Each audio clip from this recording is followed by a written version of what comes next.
एक नवरात्रे में जो पंचमी तिथि होती है, नवरात्रे की जो पंचमी तिथि है, उस पंचमी तिथि के दिन अशोक सुंदरी का जो स्थान होता है उसको समझिएगा थोड़ा सा। जैसे ये शिवलिंग है और ये जलाधारी है भगवान शंकर की। ये शिवलिंग, ये जलाधारी, और जलाधारी में जो जल बहता है उसमें बीच में जो मोटी सी लाइन रहती है वो अशोक सुंदरी होती है। जैसे कई बेटे हैं, बेटियां हैं, कोई व्यक्ति व्यापार चालू कर रहा है, कोई व्यक्ति अपना नया भवन निर्माण कर रहा है, नए भवन में जा रहा है, या कुछ अच्छी दुकान खोलना चाह रहा है, कोई अपने लक्ष्य पर पहुंचना चाहता है और पहुंच नहीं पा रहा, तो जो शारदीय नवरात्रे आते हैं, इस शारदीय नवरात्रे में जो माँ आद्यशक्ति की पूजन की जो पंचमी तिथि होती है, इस पंचमी तिथि पर अशोक सुंदरी वाली जगह पर, जो अशोक सुंदरी का स्थान है, वहाँ पर लाल पुष्प एक समर्पित करें। जो जलाधारी है, माँ पार्वती, जगत जननी, जगदम्बा, अम्बा, भवानी मैया दुर्गा का हस्त कमल, इस पर 7 जगह पर कहीं पर भी लाल चंदन की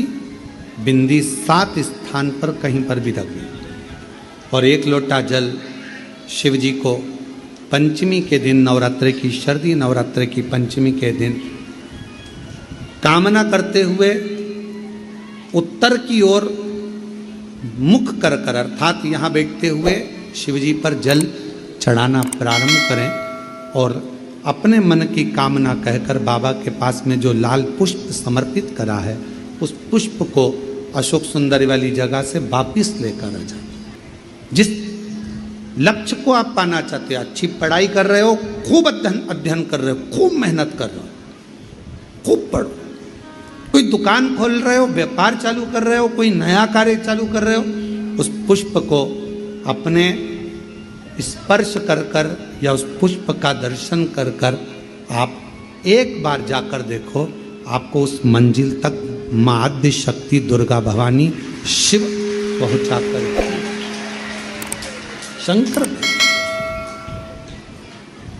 और एक निवेदन करूं आप लोगों से कि बन सके दुर्गा सप्तशती का पाठ अगर करते हो या दुर्गा सप्तशती को आप पढ़ते हो तो हिंदी का उसमें नीचे लेख आते रहते हैं, बहुत सारे वर्णन आते हैं, उसका भी पढ़ेंगे तो उसमें बहुत सारी बातें आपको बहुत अच्छी अच्छी, देवी भागवत में, दुर्गा सप्तशती में, इनमें बहुत सुंदर सुंदर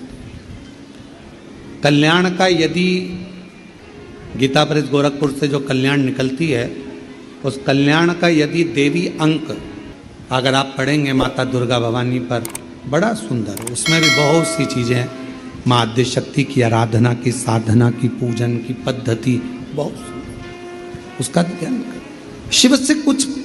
अगर भगवान शंकर की हम आराधना कर रहे हैं, भगवान शंकर से अगर हम कुछ पाना चाह रहे हैं, तो भगवान शिव की सबसे पहले उससे साधना करो, शिव को पहले अपना बनाओ।